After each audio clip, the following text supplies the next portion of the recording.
Chapter 9. Note: John Hamman, 31. Cretaceous. The light of the setting sun in her eyes was blindingly bright. What the hell? It was nighttime. How could Jenny be looking into the setting sun? Where were the buildings? Where was the courtyard? Where was the old man? Where was she? She stood there in a daze, looking around her at everything that could not be. She was standing on a wide plain, as the sun sank into distant hills. This wasn't even Africa. The trees were wrong. The landscape had a scattering of ferns. She turned around in a circle, coming face to face with what was behind her. She stared at the impossible, what she had only seen as a fossil, a plant no human being had ever seen. It was a Bennettitalian. It almost glowed in the warm light of a setting sun, lit up against the dark eastern sky. Jenny reached out and ran her hands over the leaves that died out millions of years ago. As the sun sank below the horizon, she knew she was not in Kansas anymore. The night came quickly near the equator. As she dug through the pack at her feet, Jenny found a headlamp and tent. She didn't really want to use a light and managed to put up the simple A-frame tent in the growing darkness. Dragging the rest of the pack inside, she closed the flaps and tried to assess what had happened. She could not make sense of any of it and tried to deal with what she could control. Jenny turned on the headlamp and took stock. She had a rifle, a Winchester Model 70 in .458 lot with express sights, not unlike rifles she had carried on big game hunting trips, although she had always favored Remingtons. In the pack was a selection of ammo, soft points, and solids. The second weapon was something strange. It was a shotgun, but perhaps the strangest one ever made. Jenny had actually seen one at SHOT Show, but had never seen one anywhere else. She had not realized any were produced or sold. It had an odd name. She thought it was called a Neosted, named after its South African designer. She had played with a prototype at the booth. The only word she could think of to describe it was backward. Everything on it was the reverse of every other gun on the market. It was, however, the smallest, most compact, and highest capacity shotgun in the world. It was built upside down with the magazine tube on top. Only instead of one magazine tube, there were two. The thing was short. It was a bullpup, meaning that the barrel went almost all the way back to the shoulder. The trigger was well in front of the bolt and used a transfer bar. It ejected downward like an Ithaca, making it ambidextrous. And the best part of all, the pump action ran backward. She released the slide and pumped it. The barrel slid forward, opening the chamber. That was so weird, the exact opposite of how God and John Browning intended. She pulled backward, closing the chamber, and dry fired the gun. That would take some getting used to. Jenny pushed a button, and the back end of the magazines popped up. She fed several of the shells into the tubes and practiced cycling the slide.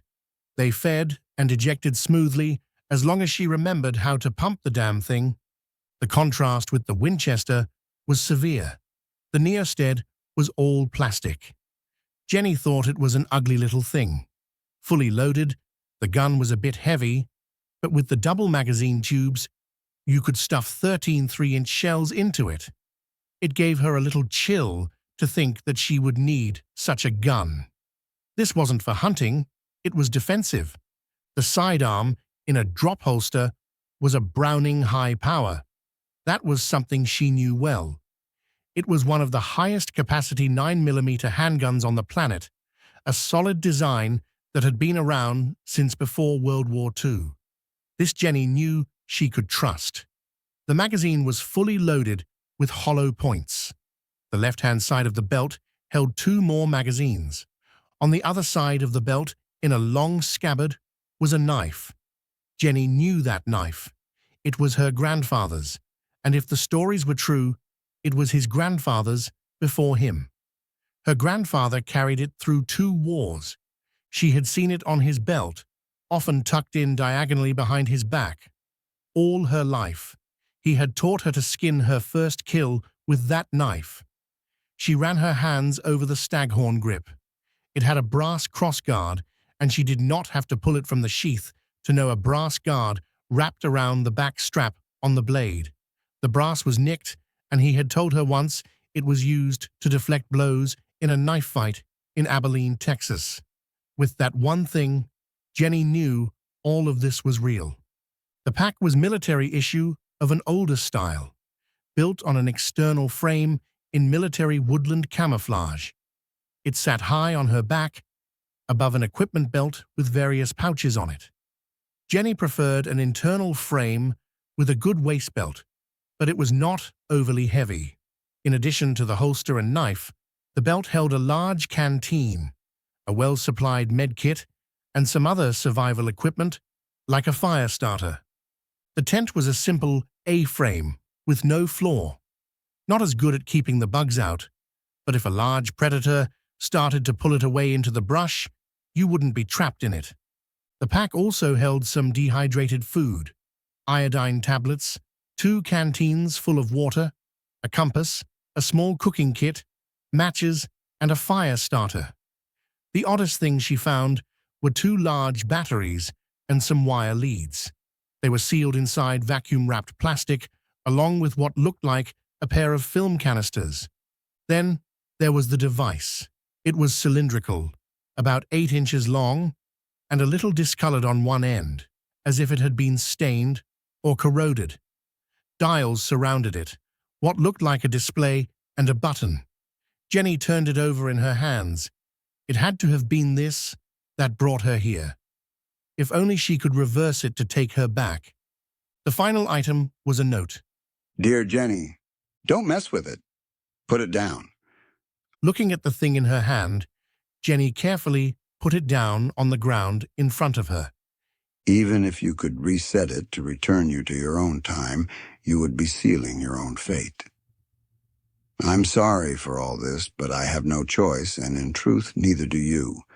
I need your help. I do this not just to save myself, but to save you as well. You see, at this time, your mother is not yet born, and if I remain trapped in the past, she never will be. This is something you must do. You have probably realized most of this, but I will spell it out for you. The device you have in front of you is a time machine. It allows you to travel into the past and return forward the same number of years. So if you stay here a week, you will return a week after your departure. I have used it for years to explore the distant past. But on one of my trips, something happened. The technology of this device is far beyond my understanding, but as advanced as it is, it still runs on electricity. Batteries. It runs on batteries, and it needs a fairly large amount of current to operate. On one of my trips, originating in 1938, I had an accident, and both of the batteries I carried with me were destroyed. The device, the same one you hold in your hands right now, was undamaged, but I had no means to power it. I and all the people with me were trapped in the past. We were saved, not by our own ingenuity, but by another, by a woman, by you. I have always known this. From the very first time I came to see you, I knew this day would come, a day when I would have to ask you to save me and yourself from my own errors. I have tried to prepare you in every way I could for what you must do. The woman who saved all of us that day was the most extraordinary person I have ever met. And although I have not lived to see you grow into her, as I knew I would not, I have faith in you, in the person you have become, in the person you will be. I will tell you all I can to help you, but I have little to offer you. The device is fairly accurate in both space and time, but that is relative to the great distance of years you have traveled. The setting is not that precise. The location is also somewhat inaccurate. When you travel, you tend to drift in location. The distance is relative to the millennia, covered but random in direction. It seems to be mostly east or west. You could be anywhere within 30 miles of us. We could be over the next hill or tens of miles from you. It is also uncertain when you will arrive. You might be there weeks ahead of our arrival. You could search an area only to have us appear behind you in an area you have already searched. Or we could have already been there for months awaiting your rescue. We could be 20 or 30 miles to the east of you or to the west. The drift seems to be less north to south, but it could still be 10 miles either way. It's not hopeless. I can tell you what I remember and what your past or future self told me. I pray it turns out the same for you this time, as it did for me in the past. But any small quirk of luck may change the course of fate. I will not pretend to understand this or how it works. I can give you landmarks for you to seek out. There is a river. It runs north to south. Listen carefully. I use the term north and south based on what the compass you have with you will read. In the time we are in, the poles have reversed. I have seen this on other trips, and honestly, it's almost a 50-50 chance which way a compass will point at any time in the past when viewed on a large enough scale. Do not be surprised when you see the sun rise in the west and set in the east. But the river runs from the north to the south. We were camped about 2 miles south of a large horseshoe bend in that river on the east side, about half a mile east of the river. It's not a wide river. It's at a seasonal low, only about 100 yards wide. I pray you are also on the east side. Some of the things that live in the water are aggressive in this time. Even getting water from the river can have its perils. It was the beginning of the dry season when we arrived. Water sources were drying up, and the river was becoming the only source of water in the area. In my past, we had been here for 2 weeks, about halfway through our planned stay, when the accident happened. We were trapped here for another month before we were found. You had been here for 3 weeks when you found us. You had searched over a large area. As far as you could determine, you were about 20 miles west from your point of arrival when you struck the river. You struck the river about 5 miles above the horseshoe bend I described. The route you had taken in your search was far from straight, but that was your best determination of our relative locations when you arrived. Again, I do not know if this will hold true. Find the river. Seek a large bend with its loop to the east. Look for us half a mile back from the water. The river has more than a few such bends, but it's the only landmark I can give you on this plain. Do not try to travel on the water. Stay well back from it. All the large animals are drawn to it for water, and that situation will worsen as the season progresses. I am sorry. That is all I can tell you. Go to the west in the direction of the rising sun. If you do not strike the river in 3 days, try the same distance to the east. Once you strike it, try to the south first, but we could also be to the north. I have no other advice to give to you other than to keep your rifle on you and loaded. Some of the beasts here are big, but you can generally see them from a distance. The most dangerous are the smaller predators. They tend to be more active hunters and can travel in packs. Do not disregard the risk of some of the herbivores. Some are as aggressive as any Cape buffalo. Good luck. Godspeed. And please hurry. We had an injured man with us, and I pray we might save his life. John Hamman, Granddad.